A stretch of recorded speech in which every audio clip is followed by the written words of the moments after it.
The third question also came by Facebook. So this is Cliff Dow, and he says, "Hi Claire, hope you don't mind me messaging you. Firstly, thanks for posting your videos on YouTube." Thank you, Cliff. That is great to know. And for someone who is new to this, they are great. Amazing, that's why I do it. Brilliant. And a massive help and inspiration. You're making me blush, Cliff.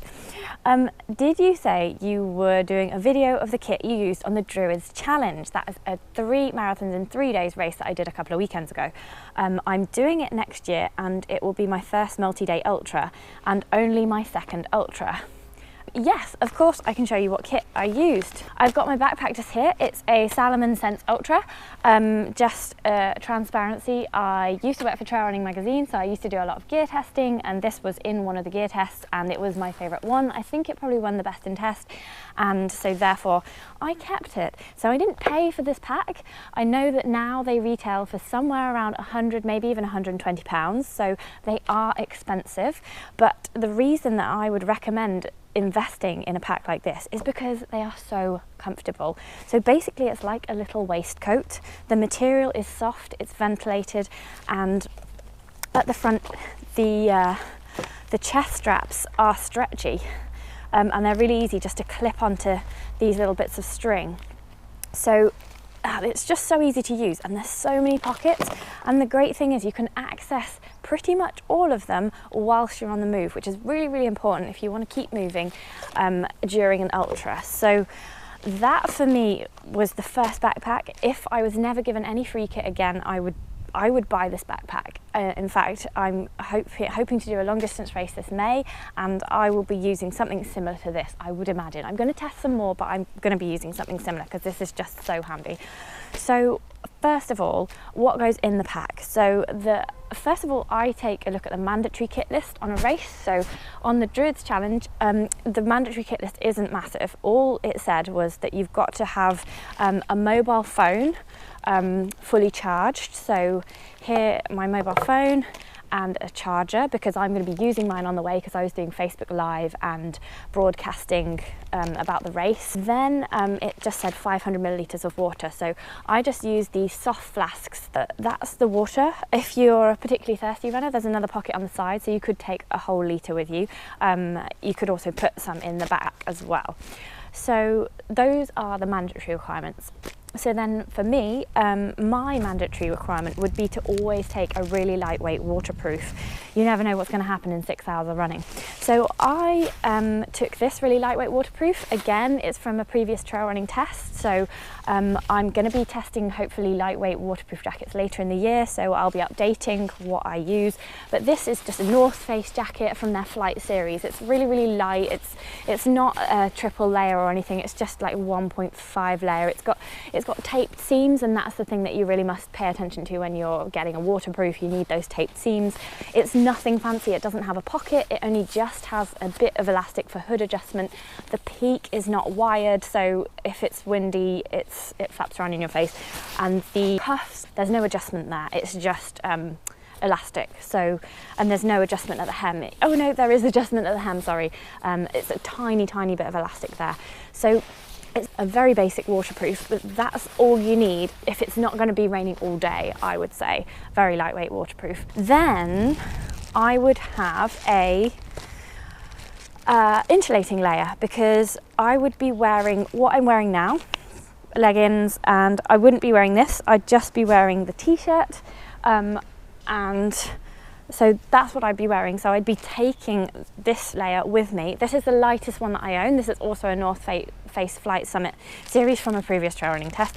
I would put that in a plastic bag because it might rain, so you might be wearing that, which doesn't need to go in a plastic bag, because if it's raining, you're wearing it. That's what I think. And so I would put this in a plastic bag because it might not be cold and wet, so you need that to be waterproofed. It might be warm and wet, so it might be raining. Put it in a bag. Anyway, then I would always take a pair of gloves and a hat. This is just my mandatory kit list because I've not been caught out before, because I do always take these things, but I just wouldn't want to get to that level, if you know what I mean. So I would take a hat and a pair of gloves. Pair of gloves mandatory for me because I do get cold hands and I've got to be operating my phone. Also, in my kit bag, in the drop bag that you can give the X Energy people who run the race, I would put some more warm layers as well, because it is November and you just don't know whether it's even going to snow in Britain. So I had the options of these extremities windstopper gloves, warmer gloves. I also had this Berghaus, I think it's the vapor light insulation, which is it was the lightest weight insulating layer around a couple of years ago when I tested it. It's got a couple of pockets, and you can reverse it whether you want it more windproof or less windproof. So that's my go-to insulating layer at the moment before I test some more. Also in my drop bag, I would take waterproof trousers as well, because if you know it's going to be raining all day, you just don't want to be cold and damp. So I would take a pair of those. But I didn't actually run with any of those because the weather was quite nice this year. So on with the story. We also have, of course, a Run 1,000 Miles rough, because when I worked at Trail Running magazine, we set up a challenge called Run 1,000 Miles, and basically it does what it says on the tin. People have to run 1,000 miles during the course of the year. It's about 3 miles a day or 25 miles a week. So I was wearing that. So to show my solidarity with the challenge, and I would also take the X Energy instructions with me. They did provide these in a very nice little plastic bag so they wouldn't get wet. So those are the directions and safety instructions as well. So I would take those, they give them to you. So then first aid. I always take first aid, that's mandatory kit for me.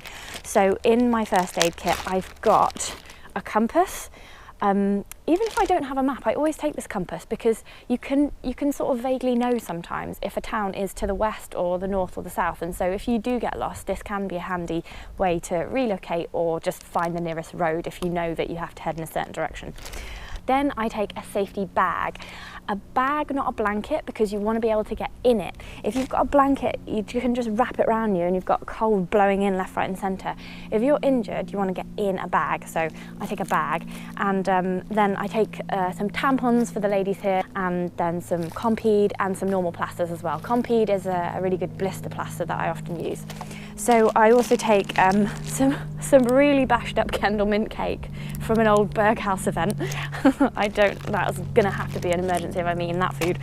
And then I take some bigger dressings, a sanitary towel, an emergency gel for food,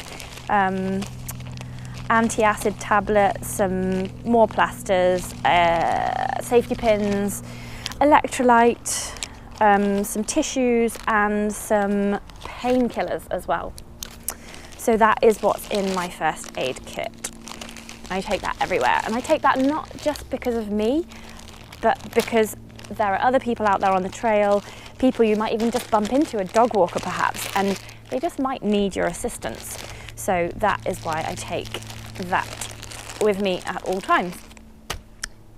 Then food. So this backpack is great because it has these little pockets here where you can just shove some food. So I started out with this, and this was far too heavy, so I ended up just taking handfuls of nuts and raisins and just shoving them into this pocket so I could just get them. I'm right-handed, so I could just get them as and when. I also supplemented this with the checkpoint food. So at every checkpoint there was bits of cheese, there was pretzels, there was corn chips, there was Jaffa cakes at some, there was sandwiches, maybe some flapjack, and so every time we got to a checkpoint I just put like a few bits of flapjack in there, some bits of chocolate, some Haribo, just pop that in there, and then I could just have something every half hour or so as I kept running along the race, because it's about 5 to 6 hours that you're out for. So I think that is everything. Oh, shoes. I actually, shoe-wise, I wore a pair of road shoes on the Druids Challenge. They're not ideal because it is very slippery. It's a limestone and chalky based soil, so you do slip around, and I, with these grips, definitely was slipping around. I had to run on the grassy sides more than the rocky trail. But the reason I wore these is that I'm currently just coming back from injury from shoes which were too low drop. So that's the height differential from the heel to the toe. So I transitioned too quickly to really, really low drop shoes. And I'm just feeling the consequences in my Achilles at the moment. So I'm doing most of my running in a pair of road shoes, and because of that heel stack, I'd rather slip around a bit than be uncomfortable for 3 days. So that informed my choice of shoes for the Druids Challenge. So I hope that helps you, Cliff, and good luck with your training this year. And don't worry that you've only done one ultra, just take it super slowly. I was just running at about 11-minute miles, just keeping my heart rate at about 140, 150, and just enjoying it and chatting to people along the way. And yeah, don't put too much pressure on yourself, just enjoy it. It's a fantastic trail, there's beautiful scenery, and I think you're going to really enjoy the race. So that's it for this week's Q&A. I hope that's been of some help to you. If you've got any more questions, then please do subscribe to this channel and post your questions in the comments box below. I'll do my very best to help you. And I'll see you out there on the trails.